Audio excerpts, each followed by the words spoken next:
नमस्कार दोस्तों, स्वागत है आपका UPTU 40 year previous year question में। आज हम लोग यूपीटीयू के जो लास्ट 40 ईयर के क्वेश्चन आए थे वेक्टर चैप्टर में, उसके 10 मोस्ट इंपॉर्टेंट क्वेश्चन पढ़ेंगे जो यूपीटीयू में एकदम डेफिनेटली है, आते ही है। ये मेरा पर्सनल एक्सपीरियंस बोलता है कि हमने 2 बार यूपीटीयू निकाला है, तो इसलिए जो क्वेश्चन 90% ऐसे क्वेश्चन होते हैं जो प्रीवियस ईयर में आए हुए होते हैं, डाटा भी सेम रहता है, क्वेश्चन सारे सब कुछ सेम रहते हैं। बस 10% क्वेश्चन में डाटा इधर उधर चेंज होता है, बाकी लगभग सारे क्वेश्चन सेम रहते हैं। इसलिए आपको क्या करना है कि ये सारे क्वेश्चन जो प्रीवियस ईयर है बहुत इंपॉर्टेंट है, उसको आपको सॉल्व करना है। तो प्लीज़ आप लोग ये गलती मत करिए जो आपके हाथ में आ रहा है। यूपीटीयू बहुत अच्छे कॉलेजेज हैं यूपीटीयू में भी, तो आप लोग एनआईटी के पीछे ही भागते रहते हैं, आईआईटी के पीछे भागते रहते हैं और आपसे सब कुछ छूट जाता है। तो साथ साथ आप उसके पीछे भागिए, अच्छी बात है, लेकिन इसकी भी प्रिपरेशन करते रहिए। तो ये प्लीज़ आप लोग ये देखिए ज़रूर, आपके नीट में और यूपीटीयू में जो मेडिकल इंटरव्यू एग्जाम होता है उसमें भी सेम इसी टाइप के क्वेश्चन आते हैं। तो नीट और यूपीटीयू के लिए ये है। तो हम लोग क्वेश्चन शुरू करते हैं क्वेश्चन नंबर 14 से। इसके पहले हम लोगों ने सारे क्वेश्चन कर लिए थे, तो इसके पहले वाले लेक्चर में आप लोग जाके देख सकते हैं। तो क्वेश्चन नंबर 14 क्या है?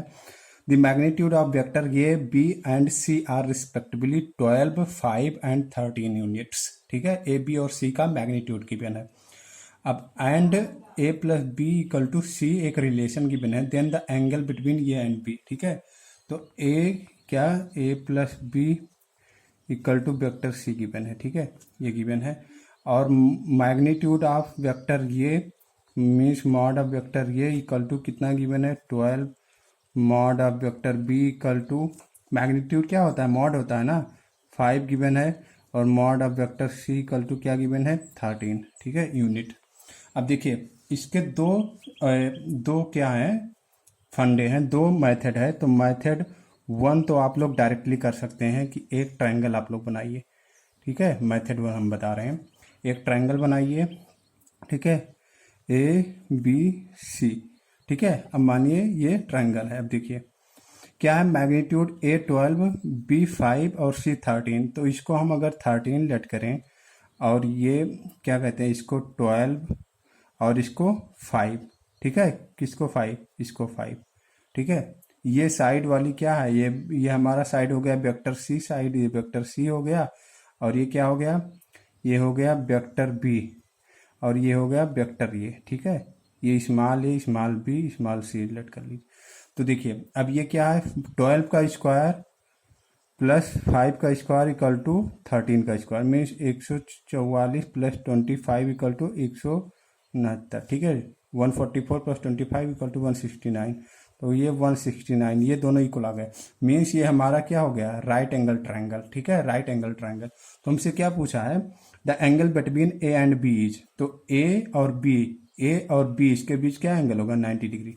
तो यहाँ से हमारा क्या आ गया? π/2 एंगल 90 डिग्री आ गया, थीटा इक्वल टू। तो एक तो हम क्या करेंगे, हम देखेंगे कि पहले ए बी सी क्या आ रहा है, ए बी सी को ऑब्जर्व करेंगे, फिर उसका स्क्वायर करके दो साइड को सम करेंगे, दो वेक्टर को, और थर्ड वेक्टर के अगर इक्वल आ रहा है तो वो हमारा वहाँ से एक तो ऐसे ऑप्शन चेकिंग टाइप का है, ये शॉर्ट मेथड है, बट ये एक्चुअल मेथड नहीं। तो एक टाइप से आप इसको इस तरह से कर सकते हैं। और दूसरा हमारा जो मेन फंडा है, मेन फंडा क्या है? ये गिवन है vector A plus vector B equal to vector C. ये हमारा मेथड 2 है। ठीक है, मेथड 2 आप इससे जनरली ज़्यादा प्रेफर करिए सॉल्व करने के लिए। इससे भी आप सॉल्व कर सकते हैं, बट ये कहीं कहीं आपको अगर ये 90 डिग्री नहीं आया तो आप कैसे निकालेंगे? अगर ये 90 डिग्री आ रहा है तो उसके लिए एप्लीकेबल है, ओनली पाइथागोरस थ्योरम लगा के हम सॉल्व कर सकते हैं, 90 डिग्री चेक कर सकते हैं। बट अगर 90 नहीं आ रहा है तो कैसे चेक करेंगे? तब तो यही आप मेरा फार्मूला लगेगा ना। तो यही मेरा मेन फार्मूला है, इसी से करेंगे। तो देखिए क्या करेंगे, इसको स्क्वायर कर देंगे बोथ साइड। तो बोथ साइड स्क्वायर करेंगे तो क्या होगा? ए का स्क्वायर मॉड ए का स्क्वायर प्लस मॉड बी का स्क्वायर, ये क्या है? प्लस क्या हो जाएगा? 2ab cos theta, 2 mod A mod B into cos theta. Cos theta क्या होगा? ए और बी के बीच में एंगल। तो हमें ए और बी के बीच में एंगल ही पूछा है, इक्वल टू मॉड सी का स्क्वायर। तो ए का स्क्वायर क्या होगा? 12 का स्क्वायर प्लस 5 का square plus 2 into 12 into 5 into cos theta, यही हमसे पूछा है, इक्वल टू सी का स्क्वायर 13 का स्क्वायर। तो क्या हो जाएगा 144 प्लस 25 प्लस 62 जा 120 कॉस थीटा इक्वल टू 169। ठीक है, अब ये क्या हो गया 169, तो ये 169 से 169 कैंसिल हो गया, तो 120 कॉस थीटा इक्वल टू क्या हो गया 0, तो कॉस थीटा इक्वल टू हो गया 0। थी तो कॉस थीटा इक्वल टू 0, तो थीटा इक्वल टू क्या हो जाएगा कास इनवर्स 0। कास इनवर्स 0 मीन्स क्या हो गया π/2, 90 डिग्री का ही तो वैल्यू आता है, तो ये π/2 90 डिग्री आ गया। ठीक है, ये हमारा आंसर हो गया। अब देखिए ऑप्शन कौन सा करेक्ट है, ऑप्शन सी ऑप्शन करेक्ट है। ठीक है, तो ये π/2 आया आंसर। अब क्वेश्चन नंबर हम लोग मूव करते हैं कौन से, क्वेश्चन नंबर 15 पे मूव करते हैं। ठीक है, तो ये मेरा मेन फार्मूला है, इससे आप लोग करिएगा। अगर a plus B equal to C given है, कोई रिलेशन गिवन है, उनमें मुझे किसी के बीच में एंगल पूछ रहा है, जैसे ए और बी के बीच में पूछा है, तो ये ए बी एक साइड रखेंगे और स्क्वायर कर देंगे। अगर बी और सी के बीच में एंगल पूछता है तो क्या करते हैं, इधर सी को सब्ट्रैक्ट कर देते हैं, सी में से बी सब्ट्रैक्ट कर देते, तो बी सी के बीच में आ जाता है एंगल। ठीक है, तो आप लोग ये किसके बिटवीन में एंगल पूछ रहा है ये आप लोग देख लीजिएगा। ठीक है, तो ए बी के साइड में पूछा, तो जिसके बीच में एंगल पूछेगा, जिसके बिटवीन में, उसको दोनों को एक साथ करेंगे फिर स्क्वायर कर देंगे। ठीक है, जैसे ए बी के बीच में पूछा तो ए और बी को एक साथ किए हैं, स्क्वायर कर दिए। अगर बी सी के बीच में पूछता तो बी, तो यहाँ सी माइनस बी कर देते और स्क्वायर कर देते। ठीक है, तो वही कर देते हैं। अब अगला क्वेश्चन है, अ पार्टिकल मूव्स, देखिए अगला क्वेश्चन क्या है, A particle moves in xy plane under the action of a force vector f such that the value of its linear momentum vector p at any time t is px given है x direction में linear momentum 2 cos t, py given है 2 sin t, y direction में linear momentum, the angle theta between vector f and vector p at a given time t will be. तो angle theta मुझे पूछा है किसके किसके between में, f और p के बिटवीन में। तो देखिए इस और इस क्वेश्चन को आप लोग लिंक करिए तो लगभग सेम ही है टाइप का क्वेश्चन है। ठीक है, तो क्वेश्चन एक फार्मूला हम लोग जानते हैं, क्या जानते हैं कि एफ डॉट पी क्या होता है, vector F dot P, vector P तो क्या होता है mod of F plus mod of क्या होता है पी, और क्या होता है mod of F mod of P cos theta. Cos theta means in दोनों के बीच में एंगल। ठीक है, अब देखिए कॉस थीटा हमसे पूछा है, तो कॉस थीटा इक्वल टू क्या हो जाएगा, कॉस थीटा इक्वल टू हो जाएगा mod of F mod of P upon vector F dot vector P. ठीक है, तो ये हमारा फार्मूला हुआ, यही यूज होगा। आप लोग फार्मूले लर्न किए होंगे, आई होप नहीं किए होंगे तो अभी लर्न कर लीजिए, बहुत टाइम है, अभी बहुत ज़्यादा टाइम है, लर्न कर लीजिए।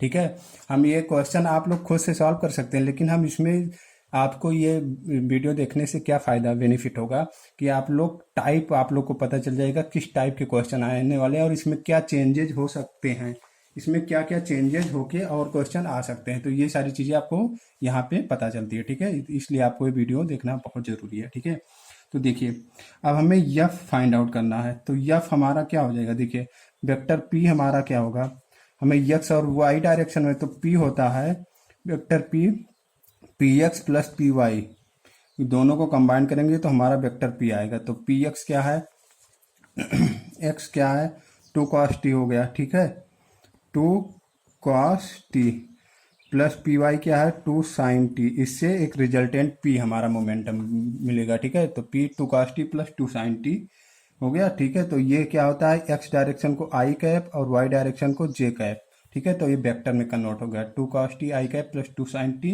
j कैप, ये वेक्टर में कन्वर्ट हो गया। ठीक है, अब f इक्वल टू क्या होता है फोर्स हमें निकालना है, यहाँ पे मल्टीप्लाई करने, इसमें क्या क्या यूज होगा, एक तो p यूज होगा और दूसरा f वेक्टर f यूज होगा। तो वेक्टर f पहले निकालेंगे, तो वेक्टर f हो जाएगा dp बाई dt। ठीक है, वेक्टर f क्यों निकाल रहे हैं, क्योंकि हमें फोर्स यहाँ पे यूज हो रहा है, हमें थीटा निकालने के लिए, हमें थीटा निकालना, लेकिन हमें f चाहिए और p चाहिए, उनका डॉट प्रोडक्ट चाहिए, तो इसलिए हम यहाँ f निकाल रहे हैं। तो dp by dt equal to हो जाएगा, क्या होगा, इसको डिफ्रेंशिएट करें तो ये टू ही रहेगा, लेकिन कॉस टी क्या हो जाएगा टी के रिस्पेक्ट में, तो माइनस साइन टी होता है, तो -2 साइन टी। ठीक है, -2 साइन टी क्या हो जाएगा 2 साइन टी आई कैप, और ये साइन टी का कॉस टी होता है, तो 2 कॉस टी जे कैप। ठीक है, ये वेक्टर एफ हो गया, वेक्टर एफ आ गया, वेक्टर पी पता है, और तो इस फार्मूले में रख दें, तो हमारा कॉस थीटा इक्वल टू क्या हो जाएगा, कॉस थीटा इक्वल टू हो जाएगा F dot P upon mod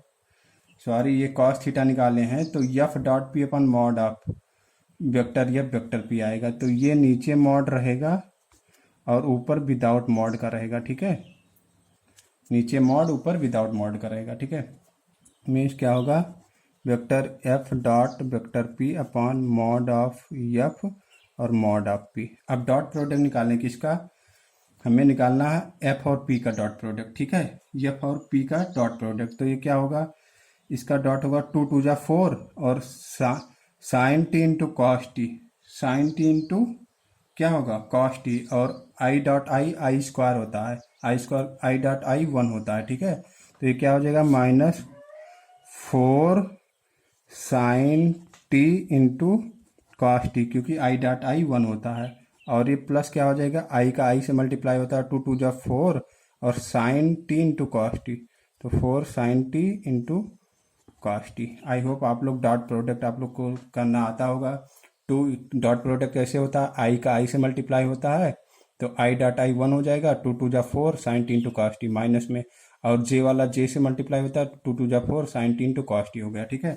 upon mod of mod निकालेंगे इसका, तो अपान में, अब देखिए अपान में अगर कुछ भी आए, मॉड ऑफ क्या है एफ और मॉड ऑफ पी, ये लिखने की ज़रूरत नहीं है। क्यों लिखने की ज़रूरत नहीं है, क्योंकि +4 साइन टी कॉस टी और -4 साइन टी कॉस टी, तो ये कैंसिल हो गया, तो हमारा क्या आ गया, जीरो ऊपर आ गया। तो न्यूमरेटर में जीरो अपान एनीथिंग आए तो वो क्या होता है, ये यहाँ पे कुछ भी आए मॉड में, दो मॉड में आएगा तो ये इक्वल टू जीरो आएगा, तो थीटा इक्वल टू क्या आ गया, इम्प्लाइज दैट जीरो किसकी वैल्यू होती है 90 की, यानी π/2, यहाँ से मेरा π/2 आ गया, ठीक है।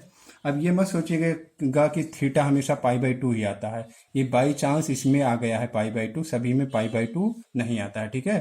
तो अगले क्वेश्चन पे मूव करते हैं, आई होप आपको समझ में आया होगा।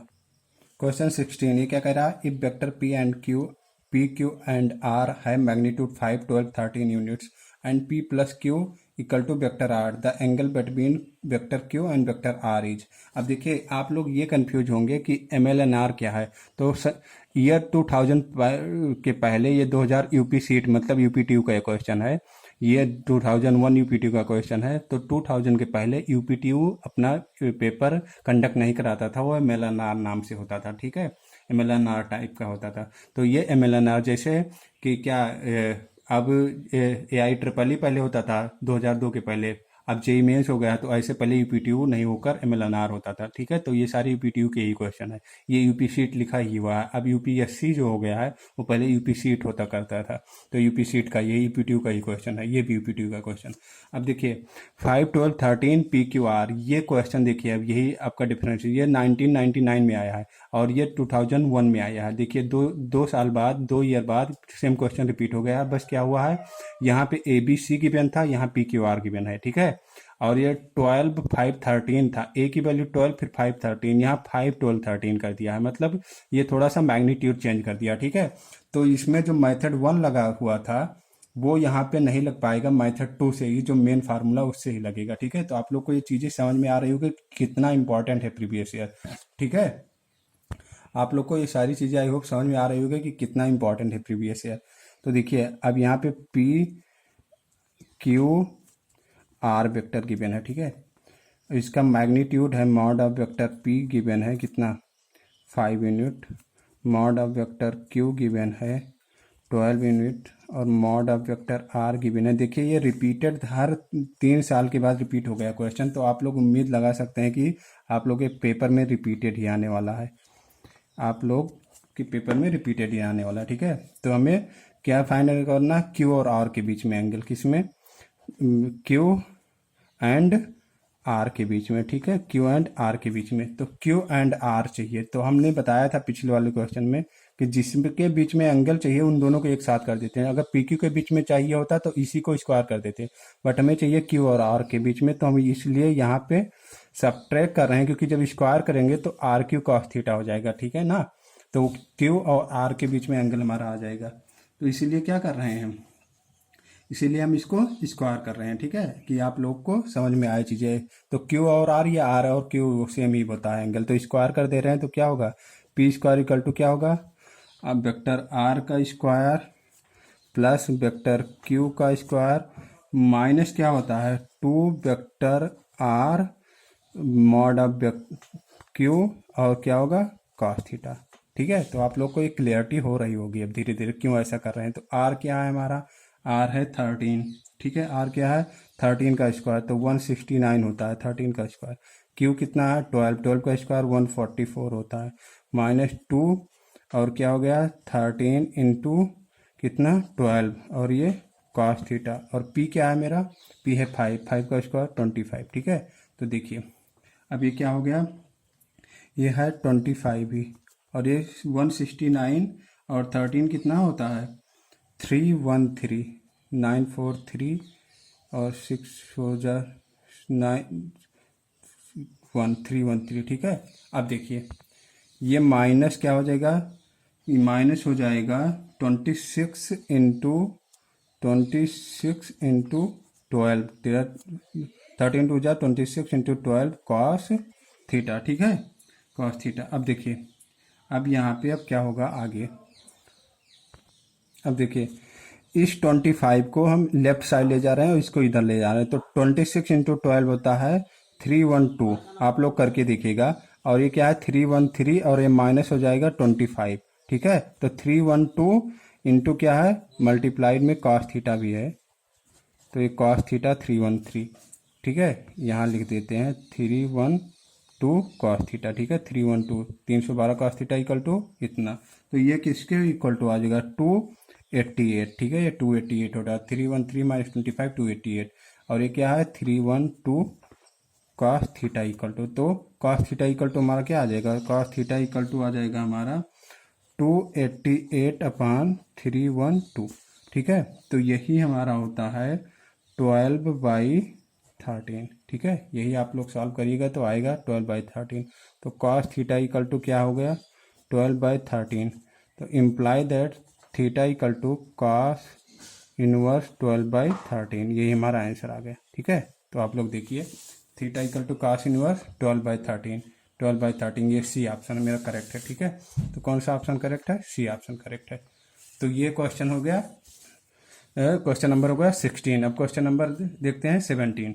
ठीक है, 17 क्या है, a force of 10 I cap minus 3 J cap plus 6 K cap Newton's act on a body, ये फोर्स गिवन है और ये बॉडी 5 kg मास गिवन है, इट डिस्प्लेस। तो देखिए क्या क्या गिवन है, हम लोग क्वेश्चन नंबर कौन सा 17 करते हैं। It displace from 6i + 5j - 3 K cap metre to 10i cap - 2j cap plus 7 K cap metre, the work done is, work done पूछा है। ठीक है, हमसे पूछा है क्या, वर्क डन। ठीक है, डब्लू हमसे फाइंड आउट करने के लिए पूछा है, और गिवन क्या क्या है, गिवन है, गिवन क्या क्या गिवन है, गिवन है यफ इक्वल टू गिवन है वेक्टर यफ इक्वल टू क्या है 10i cap - 3j cap plus 6 K cap, and क्या क्या गिवन है, यम मास गिवन है 5 kg, एंड डिस्प्लेस फ्रॉम, ये आर डिस्प्लेस फ्रॉम इतना मीटर टू इतना मीटर। ठीक है, तो R1 ये है 5i cap position vector R1। ठीक है, प्लस 5j कैप माइनस कितना 3 के कैप। ठीक है, ये पोजीशन R1 लेट करते हैं, जो पहला डिस्प्लेसमेंट गिवन होता है। ये R2 गिवन है क्या 10i cap, sorry R2 given है, आप लोग देखिएगा ये क्या क्या गिवन है। R2 गिवन है 10i cap - 2j cap plus 7 K cap. ठीक है, आप लोग ये देख लीजिए क्वेश्चन, ये एफ गिवन है 10i cap - 3j cap plus 6 K cap, mass given है 5 kg, R1 गिवन है 5i cap plus R1 given क्या है, R1 गिवन था displacement from 6i cap plus 5j cap - 3 K cap, ये 6 है। ठीक है, 6 है, ये 6i कैप, और R2 गिवन है 10i cap - 2j cap plus 7 K cap, work done हमसे पूछा है। ठीक है, तो ये डब्ल्यू क्या होता है, एफ एस कॉस थीटा क्या होता है? अब देखिए ये एफ गिवन था, मास गिवन था R1 R2, तो वेक्टर आर हम निकालेंगे। वेक्टर आर क्या होता है, position vector of R2 minus R1। ठीक है, सेकंड वाले में से फर्स्ट वाला सब्ट्रैक्ट कर देते हैं तो वेक्टर आर आ जाता है हमारा।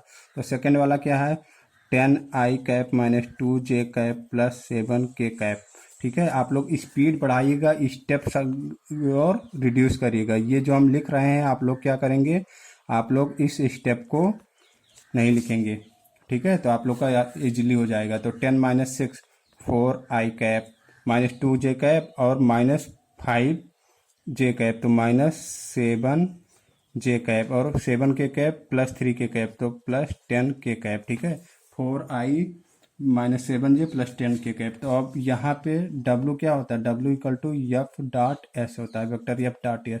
तो फोर्स हमें मालूम ही है, क्या फोर्स है, 10i cap minus 3 J cap plus 6 K cap. ठीक है, एंड डॉट प्रोडक्ट इसका हो जाएगा, डॉट प्रोडक्ट इससे 4i कैप माइनस 6 जे कैप प्लस 10 के कैप। ठीक है, तो डॉट प्रोडक्ट आप लोग फाइंड आउट करना जानते हैं कि आई का आई से मल्टीप्लाई होता है, जे का जे से, के से के का के से।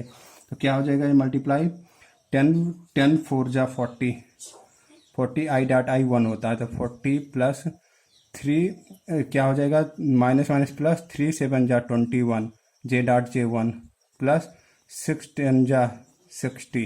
ठीक है, तो ये क्या हो गया, 60 40 100 और ये 21, तो 121 डब्ल्यू आ गया 121 जूल। ठीक है, जूल 121 जूल, यही हमारा क्या हो गया, आंसर हो गया 121 जूल। आप लोग आंसर मैच करिए तो क्या आएगा, कौन सा आंसर ऑप्शन आएगा, 121 जूल। देखिए आंसर इसका ऑप्शन कौन सा है, 121 जूल। ठीक है, सी ऑप्शन आ गया। अब क्वेश्चन नंबर 18 आप लोग देखिए, क्वेश्चन नंबर 18 आप लोग देख लीजिए, इसके आने के चांसेस कम है। ये यूपीसी 2003 में आया हुआ था, यूपीटीयू 2003 में, बट इसके आने के चांसेस क्या हैं, क्योंकि ये प्रोजेक्शन है। ठीक है, ये वेक्टर को प्रोजेक्शन करके सॉल्व करते हैं। तो ये आप लोग होमवर्क समझिए, इसको आप लोग सॉल्व करिए और नेक्स्ट लेक्चर में इसका सोल्यूशन हम आप लोग को देंगे। ठीक है, तब तक के लिए आप लोग अच्छे से प्रैक्टिस करिए। धन्यवाद।